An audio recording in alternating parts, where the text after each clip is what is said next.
the less you eat, drink, buy books, go to the theater or to the pub, and the less you think, love, theorize, sing, paint, fence, etc., the more you will be able to save, and the greater will become your capital. The less you are, the less you express your life, the more you have, the greater is your alienated life. Everything which the economist takes from you in the way of life and humanity, he restores to you in the form of money and wealth. The more the worker expends himself in his work, the more powerful becomes the world of objects which he creates in the face of himself. The worker puts his life into the object, and his life then belongs no longer to him, but to the object. The greater his activity, therefore, the less he has.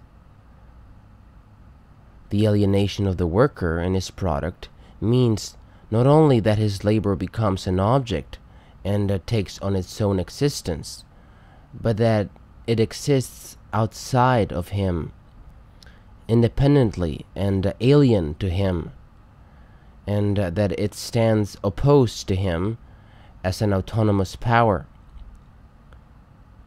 The life which he has given to the object sets itself against him as an alien and a hostile force. The alienated character of work for the worker appears in the fact that in work he does not belong to himself, but to another person. Your very ideas of freedom, culture, law, etc. are but the outgrowth of the conditions of your production and property, just as your jurisprudence is but the will of your class made into a law for all, a will whose essential character and direction are determined by the economical conditions of existence of your class. The selfish misconception that induces you to transform into eternal laws of nature and of reason the social forms stringing from your present mode of production and a form of property, historical relations that rise and disappear in the progress of production. This misconception you share with every ruling class that has preceded you. What you see clearly in the case of ancient property, what you admit in the case of feudal property, you are of course forbidden to admit in the case of your own bourgeois form of property. The bourgeoisie has stripped of its halo every occupation hitherto honored and looked up to with reverent awe. It has converted the physician, the lawyer, the priest, the poet, the man of science into its paid wage laborers. Masses of laborers crowded into the factory are organized like soldiers. As privates of the industrial army, they are placed under the command of a perfect hierarchy of officers and sergeants.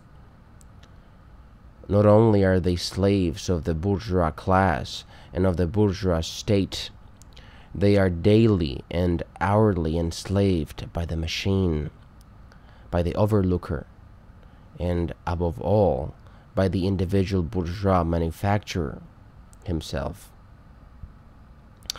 The more openly this despotism proclaims gain to be its end and aim, the more petty, the more hateful, and more embittering it is.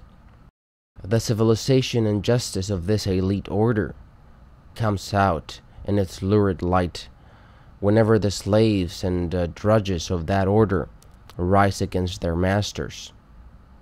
Then this civilization and justice stand forth as undisguised savagery, and lawless revenge.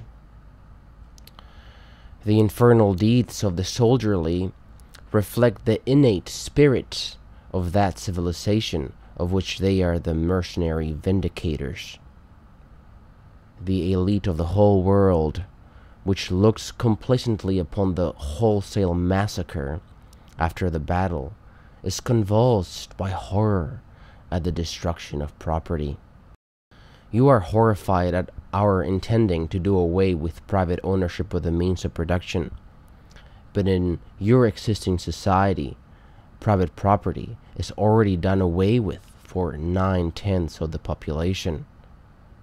Its existence for the few is solely due to its non-existence in the hands of those 9/10. You reproach us, therefore, with intending to do away with a form of property, the necessary condition for whose existence is the non-existence of any property for the immense majority of society.